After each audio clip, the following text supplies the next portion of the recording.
نبی مل کے پڑھیے سب سے اولا ہمارا نبی سب سے بالا ہمارا نبی سب سے بالا اپنے مولا کا پیارا ہمارا نبی اپنے مولا کا پیارا ہمارا نبی اپنے مولا کا پیارا ہمارا نبی دونوں عالم کا دولہا ہمارا نبی دونوں عالم کا دولہا نبی کیا خبر کتنے تارے کھلے چھپ گئے کیا خبر کتنے تارے کھلے چھپ گئے کیا خبر کتنے تارے کھلے چھپ گئے پر نہ ڈوبے ڈوبا ہمارا نبی پر نہ ڈوبے نہ ڈوبا ہمارا نبی قرنوں بدلی رسولوں کی ہوتی رہی قرنوں بدلی رسولوں کی ہوتی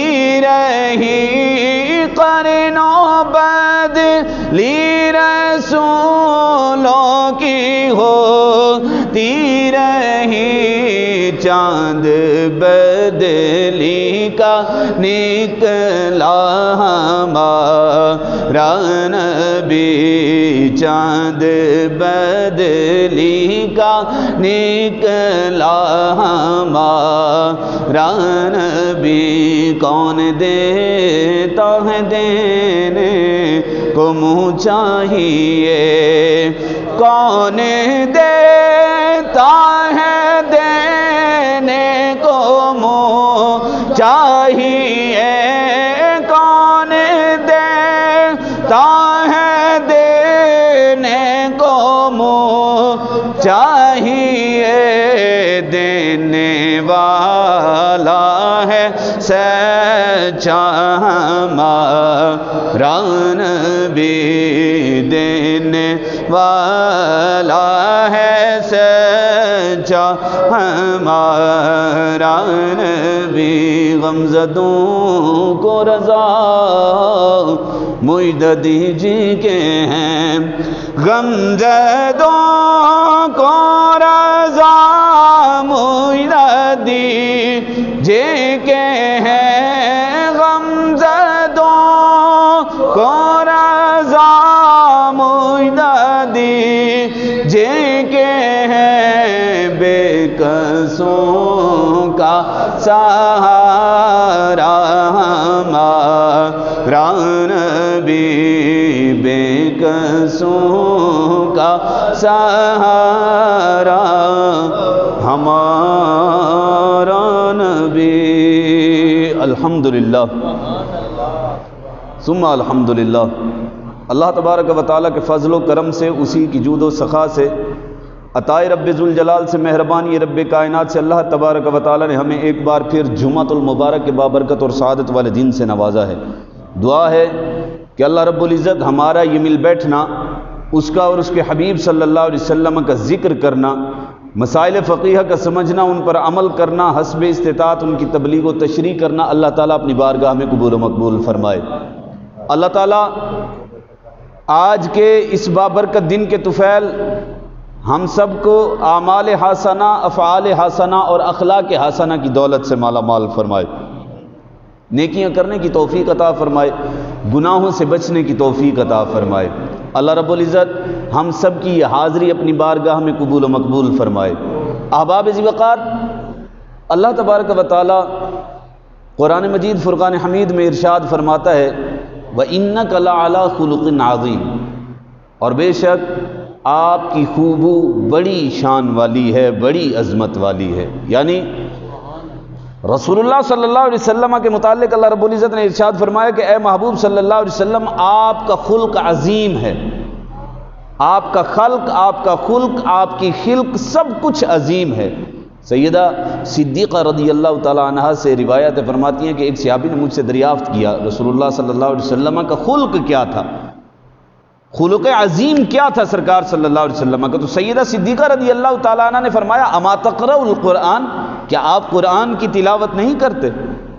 کیا آپ قرآن نہیں پڑھتے کہ قرآن کیا ہے؟ انہوں نے عرض کی بالکل، میں تو قرآن پاک پڑھتا ہوں، قرآن پاک کی تلاوت کرتا ہوں۔ فرمایا جو قرآن پاک کی تلاوت کرتا ہے تو اسے سمجھ لینا چاہیے کہ یہی میرے نبی کا خلق بنا کے بھیجا گیا ہے، قرآن ہی رسول اللہ صلی اللہ علیہ وسلم کا خلق ہے۔ اعلیٰ حضرت عظیم البرکت نے لکھا ہے نا، آپ شعر فرماتے ہیں کہ تیرے خلق کو حق نے جمیل کہا، تیرے خلق کو حق نے عظیم کہا، تیری خلق کو حق نے جمیل کہا، کوئی تجھ سا ہوا ہے نہ ہوگا شاہ، تیرے خالق کے حسن و ادا کی قسم۔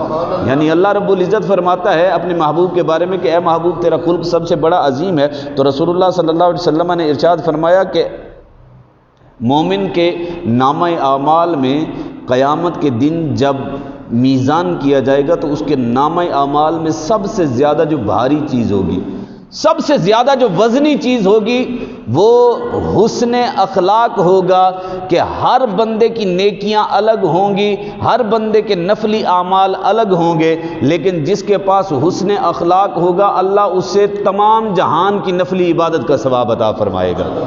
حسن اخلاق ہوتا کیا ہے؟ کوئی بندہ اگر آپ کے ساتھ قطع تعلق کرتا ہے صلہ رحمی کی طرف سے تو آپ اس کے ساتھ صلہ رحمی کریں، اگر وہ آپ کے ساتھ غصہ کرتا ہے تو آپ اس سے شفقت کریں، اگر وہ آپ کے ساتھ بددیانتی کرتا ہے تو آپ اس کے ساتھ دیانت داری کریں، اگر وہ آپ کی برائی کرتا ہے تو آپ اس کی اچھائی بیان کریں، اگر وہ آپ کے ساتھ دھوکہ کرتا ہے تو آپ اس کے ساتھ امانت داری سے پیش آئیں، ایمانداری سے پیش آئیں، آپ اس کے ساتھ دیانت داری سے پیش آئیں۔ اس کو کہتے ہیں حسن اخلاق۔ احباب ذی وقار، رسول اللہ صلی اللہ علیہ وسلم ندی کے کنارے تشریف فرماتے تو اکرمہ بن ابو جہل یہ ابھی مسلمان نہیں ہوئے تھے، اکرمہ بن ابو جہل آ گئے، بیٹھے ہوئے تھے وہاں پر، رسول اللہ صلی اللہ علیہ وسلم بھی تشریف لے آئے تو آپ صلی اللہ علیہ وسلم کے ساتھ کچھ صحابہ بھی تھے۔ سرکار صلی اللہ علیہ وسلم نے فرمایا اکرمہ تیرا چہرہ بڑا پیارا ہے۔ اللہ قرآن میں فرماتا ہے، توجہ کیجئے گا، اللہ قرآن میں فرماتا ہے انما انت منذر ولکل قوم ہاد، بے شک سوائے اس کے نہیں کہ آپ ڈر سنانے والے اور تمام اقوام عالم کے لیے ہادی بن کر تشریف لائے، یعنی ہدایت دینے والے بن کے تشریف لائے۔ انما انت منذر ولکل قوم ہاد، سرکار صلی اللہ علیہ وسلم نے فرمایا اکرمہ تیرا چہرہ بڑا پیارا ہے، یہ جہنم میں جانے والا نہیں، یہ تو جنت میں جانے والا چہرہ ہے۔ توجہ کیجئے گا، توجہ، یہ جہنم میں جانے والا چہرہ نہیں ہے، یہ تو جنت میں جانے والا چہرہ ہے۔ تو میرا کلمہ پڑھ لے تو جنت میں جائے گا، اگر کلمہ نہیں پڑھے گا تو تیری یہ سونی صورت شکل جو ہے نا تیری یہ جہنم میں جل جائے گی، راکھ ہو جائے گی۔ وہ کہنے لگا جی میں کیوں کلمہ پڑھ لوں، میری شرط ہے وہ مان لیجئے، میں کلمہ پڑھ لوں گا۔ اکرمہ بن ابو جہل، ابو جہل کا بیٹا ہے، سرکار صلی اللہ علیہ وسلم نے فرمایا کیا شرط ہے؟ کہنے لگا وہ سامنے آپ دیکھ رہے ہیں ایک پتھر ہے پہاڑ کی چوٹی پر، فرمایا ہاں۔ وہ پتھر آئے، آ کے آپ کا کلمہ پڑھ لے، میں بھی کلمہ پڑھ کے مسلمان ہو جاؤں گا۔ ابو جہل نے ایک مرتبہ کنکریاں اٹھائی تھی اور سرکار صلی اللہ علیہ وسلم کی بارگاہ میں لے آیا تھا اور کہنے لگا یا محمد صلی اللہ علیہ وسلم اخبرنی ماذا فی یدی، بتائیے میرے ہاتھ میں کیا ہے۔ سرکار صلی اللہ علیہ وسلم نے فرمایا انا اخبرک او ہی تخبرک، میں تجھے بتاؤں یا یہ جو تیرے ہاتھ میں یہی بتا دے کہ میں کون ہوں۔ میں بتاؤں کہ تیرے ہاتھ میں کیا ہے، یا وہ چیز بتا دے جو تیرے ہاتھ میں ہے، وہ بتا دے کہ میں کون ہوں۔ وہ بڑا دل میں خوش ہوا، کہنے لگا کہ یہ تو کنکر ہیں، اسے تو پتا تھا نا کہ ہاتھ میں کنکر ہیں۔ وہ بڑا خوش ہوا، کہنے لگا یہ تو میرے ہاتھ میں کنکر ہیں، یہ تو بولتے ہی نہیں ہیں، نہ سنتے ہیں نہ دیکھتے ہیں، انہیں کیا پتا کہ یہ کون ہے۔ وہ کہنے لگا یہ تو سونے پہ سہاگا ہو جائے گا، اگر یہ بتا دیں گے پھر تو میں فوراً کلمہ پڑھ لوں گا۔ ابھی ابو جہل نے اتنی بات کی تھی، میرے نبی صلی اللہ علیہ وسلم کا فرمان عالی شان، آپ صلی اللہ علیہ وسلم نے فرمایا بتاؤ اس کو کہ میں کون ہوں۔ یہاں سرکار کا فرمانا تھا، وہاں کنکریوں نے یہ نہیں دیکھا کہ حکومت کس کی ہے، شکنجہ کس کا ہے، وہ کون ہے جو وہاں پر کھڑا ہوا ہے، گرفت کس کی ہے، وہاں پر غلبہ کس کا ہے، کنکریاں قید کس کی ہیں۔ لیکن کنکریوں نے جب زبان رسالت سے کلمہ سنا، دیکھا اور بولا اور سنا کہ یہ سرکار صلی اللہ علیہ وسلم کی آواز ہے،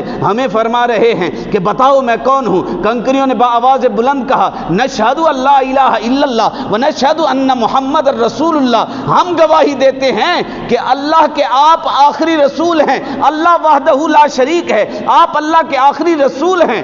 جب ابو جہل نے یہ سنا تو کنکریاں پھینک کے بھاگ گیا، کہنے لگا یہ تو آپ نے جادو کر دیا۔ لیکن یہاں پر عاشق سعدی کہتا ہے کہ یہ جادو نہیں تھا، اگر کلمہ پڑھانا چاہے تو میرا نبی پتھروں کو بھی کلمہ پڑھا دیا کرتا ہے۔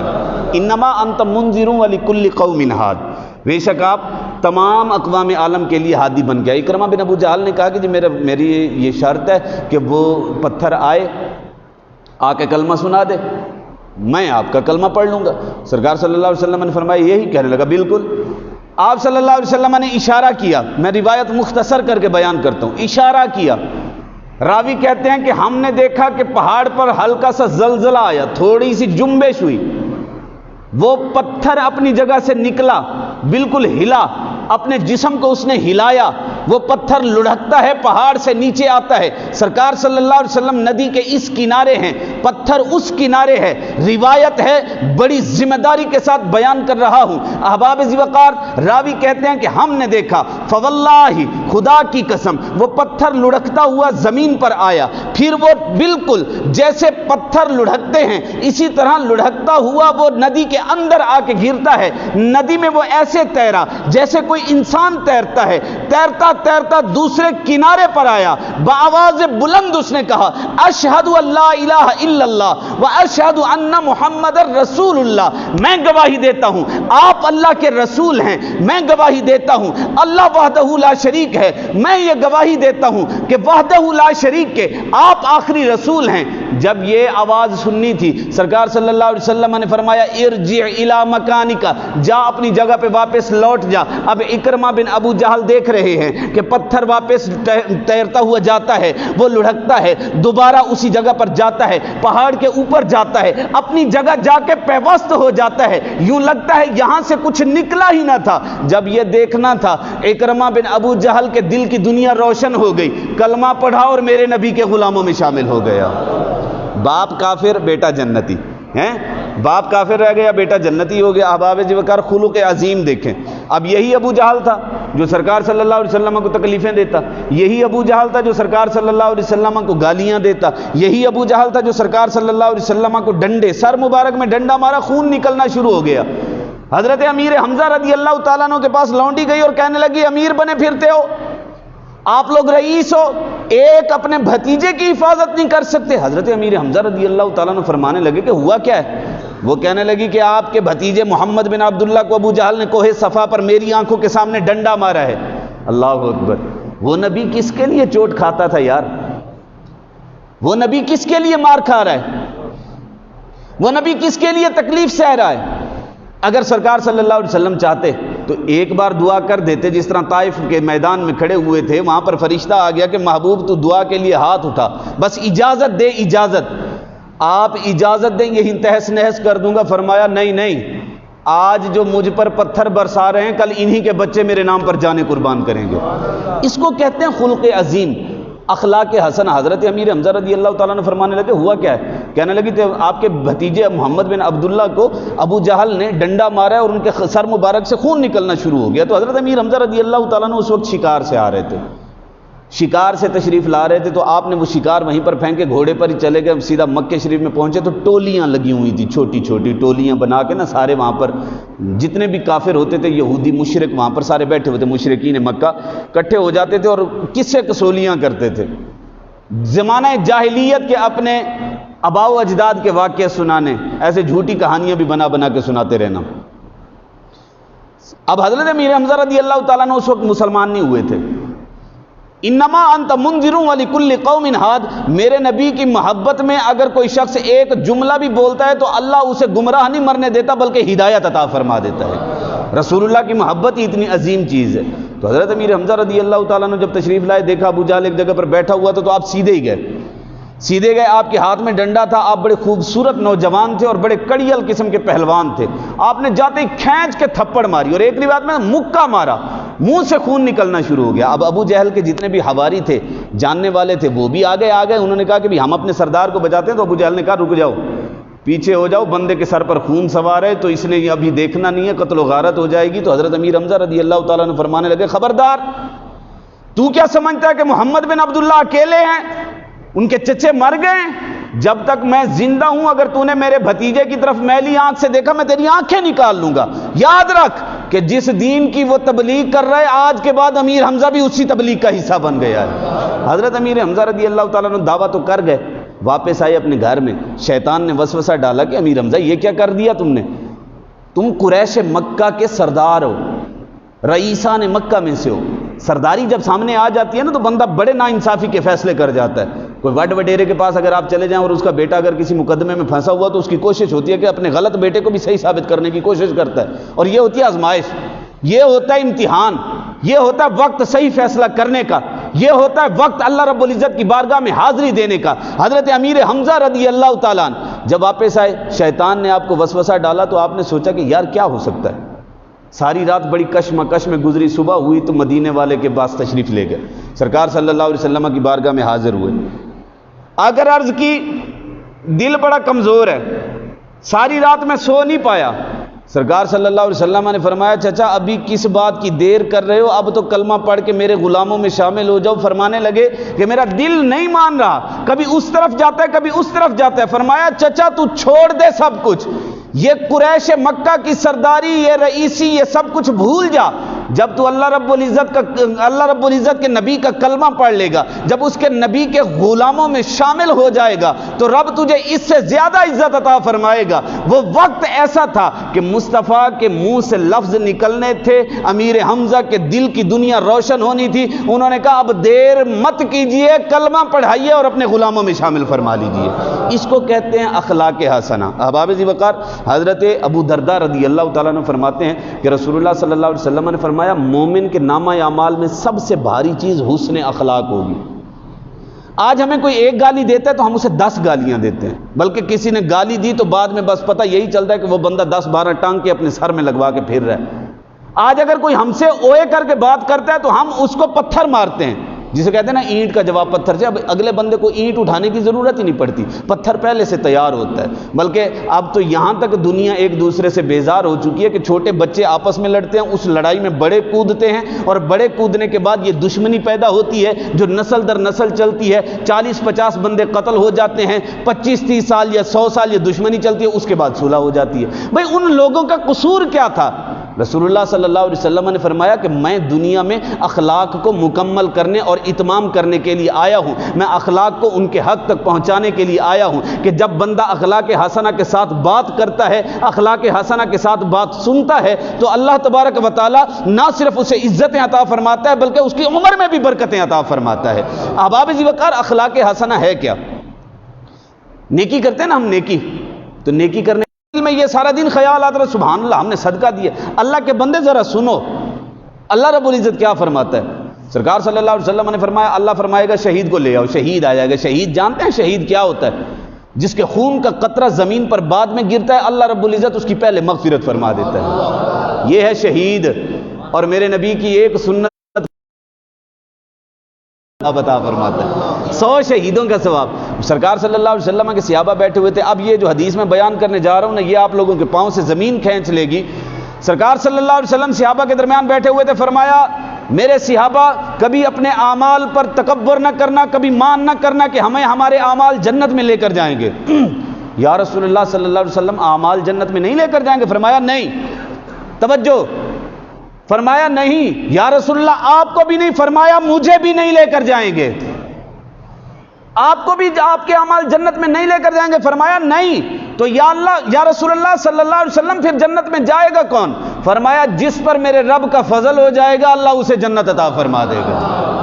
یہ میرے اور آپ کے لیے میرے نبی صلی اللہ علیہ وسلم کی تعلیم ہے کہ عمل پر کبھی بھی اپنے بھروسہ نہ کریے، علم پڑھیے دا مان نہ کریے۔ احباب ذی وقار سرکار صلی اللہ علیہ وسلم نے فرمایا اللہ رب العزت شہیدوں کو بلائے گا، آ جاؤ۔ شہید آئے گا، اللہ فرمائے گا تو شہید ہے؟ یا اللہ شہید ہوں۔ اللہ اپنی نعمتیں یاد کروائے گا، میں نے تجھے کھانے کو دیا، دیا، پینے کو دیا، پہننے کو دیا، رہنے کو دیا، بیوی دی، بچے دیے، سب کچھ تھا یا اللہ سب کچھ تھا۔ ساری نعمتیں میری تھی یا اللہ بالکل تیری تھی۔ مانتا ہے یا اللہ میں تب بھی مانتا تھا اب بھی مانتا ہوں۔ اللہ فرمائے گا کیسے شہید ہوا؟ یا اللہ تیری خاطر میں میدان جنگ میں گیا، جا کے شہید ہو گیا۔ اللہ فرمائے گا تو جھوٹا ہے۔ اللہ فرمائے گا تو جھوٹا ہے۔ آج ہم بیٹھے ہوتے ہیں کہیں بھی بیٹھے بیٹھے کوئی بھی دعویٰ کر دیتے ہیں کہ میں نے یہ کیا، میں نے وہ کیا ہے۔ اس کو تو نے مطمئن کر لیا، اس کو کیسے مطمئن کرے گا جو کہتا ہے نحن اقرب الیہ من حبل الورید، جو ہماری شارک سے بھی زیادہ قریب ہے، اس کو کیسے مطمئن کرے گا؟ وہ تو سب کچھ جانتا ہے، اس کے سامنے تو جھوٹ چلنا ہی نہیں ہے۔ اللہ فرمائے گا تو جھوٹا ہے۔ یہ فرما کے میرا رب کہے گا کہ تو اس لیے شہید ہوا ہے تاکہ لوگ تجھے بہادر کہیں، لوگ کہیں کہ لے جی فلاں کا بیٹا شہید ہو گیا ہے، لوگ کہیں کہ دیکھو جی وطن کے نام پہ اس نے جان قربان کر دیا، تیرے دل میں تو یہ نیت تھی۔ اللہ فرمائے گا اسے جہنم میں ڈال دو، اسے جہنم میں پھینکو۔ دوسرا بندہ بلایا جائے گا، عالم دین، مولویاں دیواری بھی آ گئی ہے، گھبرانا نہیں ہے۔ عالم دین کو بلایا جائے گا، آئیے علامہ صاحب تشریف لے آئیے، آ جائیں۔ آ گئے جی، نعمتیں دی تھی یا اللہ بڑا دیا تھا، اچھا پہننے کو دیا، کھانے کو دیا، سونے کو دیا، تو نے جانے کے لیے سواریاں اچھی دی مجھے، کراؤڈ بہت اچھا تھا میرے پاس، میرے پیچھے لوگ رہتے تھے، ہر کوئی میری بات سنتا تھا۔ نعمتیں میری تھی یا اللہ تیری تھی، مانتا ہے یا اللہ بالکل مانتا ہوں، اقرار ہے یا اللہ پکا اقرار ہے، تیرے سوا کون مالک ہو سکتا ہے؟ اللہ فرمائے گا سنا یا اللہ تیرے دین کی خدمت کی، تبلیغ کی، منبر پر بیٹھ کر لوگوں کو تقریر کی، لوگوں کے بچے پڑھائے، لوگوں کے جلسوں میں جا کے تقریریں کی، میں نے بڑے بڑے نامور جلسے بھگتائے جا کر۔ اللہ فرمائے گا کس لیے؟ یا اللہ تیرے دین کی خدمت کے لیے۔ اللہ فرمائے گا تو جھوٹا ہے، تو جھوٹا ہے، تو نے علم اس لیے پڑھا تھا تاکہ لوگ تجھے عالم کہیں، تو نے اس لیے علم پڑھا تھا کہ تاکہ لوگ کہیں کہ فلاں بندہ بڑا خوبصورت قرآن پڑھتا ہے، بڑا زبردست قاری قرآن ہے، تو نے کبھی میرے دین کی خدمت کا سوچ ہی نہیں تھا، لہذا اللہ فرمائے گا اسے بھی جہنم میں ڈال۔ جتنا بڑا مقام ہوتا ہے اتنی بڑی آزمائش ہوتی ہے، جتنا بڑا عہدہ ہوتا ہے اتنی زیادہ آزمائش ہوتی ہے، اتنا بڑا امتحان ہوتا ہے۔ دیکھیں آپ بچے ہیں، آپ کے اوپر کوئی ذمہ داری نہیں ہے، بچے سے جب آپ بالغ ہو جائیں گے گھر والے تھوڑی تھوڑی ذمہ داری ڈالیں گے، جاؤ سودا لے کر آؤ، کوئی بندہ آ رہا ہے، مہمان آ رہے ہیں، ان کے لیے یا تو ان کو ریسیو کر کے آؤ، جاؤ وہاں سے اسٹاف سے لے کر آؤ، ان کا سامان اٹھا لینا ہیں۔ تھوڑے اور بڑے ہو جائیں گے، جاؤ بیٹا اب سودا سلف گھر کا سارا لے کر آؤ، گھر کا جو بھی راشن پانی ہے وہ لے کر آؤ، اپنے بابا کی خدمت کرو، اپنی ماں کی خدمت کرو، بہنوں کو سکول چھوڑ کے آؤ، وہاں سے لے کر آؤ، کالج پڑھتی ہیں تو وہاں جاؤ، حفاظت لے کر جاؤ، یعنی جو بھی مراسم ہوتے ہیں یہ آہستہ آہستہ درجہ بدرجہ، جیسے آپ 25 سال کو پہنچے آپ کی شادی ہو گئی، اب ماں کہے گی مجھے بھی خرچہ دو، باپ کہے گا مجھے بھی خرچہ دو، بہنیں ہیں وہ کہیں گی کہ ہمیں بھی بھائی جان کچھ دیجئے، بیوی ہیں وہ تو گالی میں ہو گئی نا ساری، اتنے زنگ ہو کے کیوں بیٹھے ہوئے، ذرا خوش ہو کے بیٹھیں، جب بیوی آ جاتی ہے تو ذمہ داری بڑھ جاتی ہے، پھر بچے آ گئے ذمہ داری اور بڑھ گئی، درجہ بدرجہ ذمہ داری بڑھتی گئی۔ بندہ کہتا ہے کہ جب میں 5 سال کا تھا وہ کہتا ہے کہ شاید ابھی کچھ نہیں ہے، بعد میں بھی کچھ نہیں ہوگا، جیسے جیسے بڑھتا جاؤں گا بڑا ہوتا جاؤں گا ویسے ویسے ذمہ داری ختم ہوتی جائے گی، حقیقت میں وہ ذمہ داری بڑھتی جاتی ہے۔ جب آپ دادے نانے بنتے ہیں آپ کی ذمہ داری باپ ہونے کے درجے سے زیادہ بڑھ جاتی ہے، پھر بندے کو بیٹیاں بھی سنبھالنی پڑتی ہیں، نواسیاں بھی سنبھالنی پڑتی ہیں، نواسے پوتے پوتیاں دوتے دوتیاں سارے سنبھالنے پڑتے ہیں۔ تو وجہ کیا ہے کہ میرے رب نے ایک ترتیب ہی ایسی رکھی ہے، بندہ جتنا بڑا عہدے والا ہوتا ہے اس کا مقام جتنا بڑا ہوتا ہے اس کی آزمائش بھی اتنی زیادہ ہو جاتی ہے۔ احباب ذی وقار اللہ رب العزت تیسرے بندے کو بلائے گا، اب ہے آپ لوگوں کی باری جنہیں اللہ نے مال دیا ہے، رزق دیا ہے، رزق بے حساب عطا فرماتا. وہ خود کہتا ہے وَيَرْزُقْهُ مِنْ حَيْثُ لَا يَحْتَسِبْ، جسے میں چاہتا ہوں بے حساب رزق عطا فرما دیتا ہوں. ہاں خالی سبحان اللہ وہ بھی چھوٹی سی 6-7 بندوں کی نکلی ہے، باقیوں کی نکلواتے ہیں ابھی. احباب جی وقار ہوا کیا؟ اللہ رب العزت فرمائے گا آؤ جی چودھری جی آ جائیں لائن میں. جی یا اللہ. رزق کس کا تھا؟ یا اللہ تیرا. نعمتیں تیری، زمینیں تیری، کپاس تیری، مثال دے رہا ہوں، گندم تیری، گنا تیرا. کس کا تھا سب کچھ؟ یا اللہ تیرا. مال کہاں خرچ کیا؟ یا اللہ میں نے زکوٰۃ دی، بالکل دی تھی تو نے. صدقہ دیا، ایسا دیا میں نے 200 400 600 800 خاندان تک اگر میں پہنچ سکا ہوں تو میں نے پہنچایا ہے. میں نے سب کو دیا ہے. میں نے گھر گھر کا دروازہ بجا کے دیا ہے اور نامعلوم طریقے سے پہنچایا ہے. یا اللہ صرف اور صرف دل میں یہی خواہش تھی کہ مالک تو راضی ہو جا. اللہ فرمائے گا تو بھی جھوٹا ہے. صدقہ دینے سے پہلے نا اپنے دل پر قابو کریں، اپنے دل کو تسلی دیں اور اسے سمجھائیں کہ بھائی تیرا کچھ نہیں ہے، نہ تیرا کچھ تھا نہ تیرا کچھ ہے، نہ تو ہی اپنا کچھ دے رہا ہے. یہ تھا بھی رب کا، دے بھی رب کی راہ میں ہے رہا ہے تو، اور دے بھی رب کو رہا ہے. قرضہ ہے نا، من ذا الذی یقرض اللہ قرضا حسنا، اللہ کو تو قرضہ دے رہا ہے. جب تو اللہ کو قرضہ دے رہا ہے تو میرا رب تجھے واپس کرے گا، لہٰذا یہ تکبر نہ کرنا کہ تو دے رہا ہے. وہ بندہ کہے گا یا اللہ میں نے تو سب کچھ تیری راہ میں دیا تھا، تیرے لیے دیا تھا. اللہ فرمائے گا تو جھوٹا ہے، تو نے اس لیے دیا تھا تاکہ لوگ کہیں کہ جی چودھری جی بڑے سخی ہیں، بڑی زکوٰۃ نکالتے ہیں، بڑا مال نکالتے ہیں، بڑا یہ بڑا وہ سب کچھ کرتے ہیں. اللہ فرمائے گا تو جھوٹا ہے. فرمایا جائے گا کہ اسے بھی جہنم میں ڈال دو. تو یا رسول اللہ صلی اللہ علیہ وسلم جنت میں کون جائے گا؟ جنت میں جائے گا کون؟ کون ہے جو جنت کا راہی بنے گا؟ فرمایا میرے مصطفیٰ صلی اللہ علیہ وسلم نے کہ قیامت کا دن ہوگا، اللہ تبارک و تعالی نے 2 دیواریں بنائی ہوں گی. ایک راستہ ہوگا، 2 دیواریں، دیواریں کھینچی ہوں گی، دیواریں. اس راستے کے سرے پر ایک بندہ کھڑا ہوگا، منادی کھڑا ہوگا، ندا لگا رہا ہوگا اور وہ کہے گا صراط مستقیم پر چلے آؤ. ہر دیوار پر دروازے ہوں گے، دروازوں پر پردے لٹکے ہوئے ہوں گے. ایک بندہ اوپر سے بلا رہا ہوگا، وہ کہے گا آ جاؤ اوپر. ہر دروازے پر کہا جائے گا کہ ادھر اندر آ جاؤ. جو بندہ اندر داخل ہو جائے گا وہ اللہ کی حدود میں داخل ہو جائے گا، وہ بندہ واپس باہر نہیں نکل سکے گا. لیکن جو صراط مستقیم پر چلتا جائے گا اللہ اسے جنت عطا فرما دے گا. جنت میں جانے کا فرمایا بڑا زبردست فارمولہ ہے کہ صراط مستقیم پر چلو. یا رسول اللہ وہ بندہ کون ہوگا جو سرے پر کھڑا ہوگا؟ فرمایا وہ جو سرے پر کھڑا ہوگا وہ قرآن ہوگا، جو قرآن کے احکام پڑھتا جائے گا، سنتا جائے گا، مانتا جائے گا، عمل کرتا جائے گا. اللہ رب العزت اس بندے کو قرآن کی پیروی کی وجہ سے جنت عطا فرما دے گا. یہ قرآن کی پیروی در حقیقت اللہ اور اس کے رسول کی پیروی ہے. یہ قرآن کے احکام در حقیقت اللہ اور اس کے رسول صلی اللہ علیہ وسلم کے فرامین مطہرہ کی پیروی ہے. تو احباب ذی وقار اپنے اخلاق کو اس قدر مضبوط کر لیں. میں آخر میں نا ایک چھوٹی سی بات کرتا ہوں، وقت بھی پورا ہو چکا ہے. ایک مختصر سی بات کرتا ہوں. فیصل آباد میں ایک قصاب تھا، کسائی فوت ہو گیا. 20-25 سال کے بعد غلام آباد کا قبرستان بڑا مشہور قبرستان ہے. غلام آباد کے قبرستان میں نا 20-25 سال کے بعد ایک قبر کی کھدائی کی گئی تو ساتھ والی قبر کھل گئی. جب ساتھ والی قبر کھلی تو دیکھنے والوں کی آنکھیں پھٹی کی پھٹی رہ گئیں، کیونکہ قبر کے اندر جو مردہ تھا، مردے کو تو وہ نہ دیکھ سکے، لیکن جب تک ان کی نظر پڑی تھی کفن پر پڑی تھی، اور کفن ایسے سفید رکھا ہوا تھا جیسے ابھی دفن کیا ہوا. بڑا صاف ستھرا کفن، صاف ستھرا کفن، پھول بھی ویسے پڑے ہوئے ہیں. پرانا بابا ایک تلاش کر کے لے آئے اس علاقے کا. انہوں نے آ کے پوچھا کہ بھئی دیکھو قبر اب کھول دی گئی پوری طرح سے. بندے کو آ کے دیکھا، چہرہ اتنا تر و تازہ کے بات چھوڑ دو. زندہ انسان کا چہرہ اتنا تر و تازہ نہیں تھا جتنا اس فوت شدہ کا جو 20-25 سال پہلے فوت ہوا تھا. بابے نے آ کے دیکھا اور اس نے کہا کہ یہ تو فلانا کسائی ہے، یہ تو کسائی ہے. وہ اس کے اتنے بھاگ. وہ بابا کہنے لگا بیٹے بھاگ کیسے نہ ہو، اگرچہ یہ کسائی تھا لیکن زبان اور دل کا اتنا صاف تھا، اتنا میٹھا تھا کہ جو بھی اس کے پاس جاتا تھا وہ خوش ہو کے آتا تھا. اب میرا بھی یقین ہو گیا کہ اللہ نے اخلاق حسنہ کی وجہ سے اسے جنت عطا فرما دی. اخلاق تو رکھ، تو منہ کا میٹھا تو بن، منہ کا میٹھا اور دل کا خراب نہیں. منہ کا بھی میٹھا اور دل کا بھی میٹھا بن.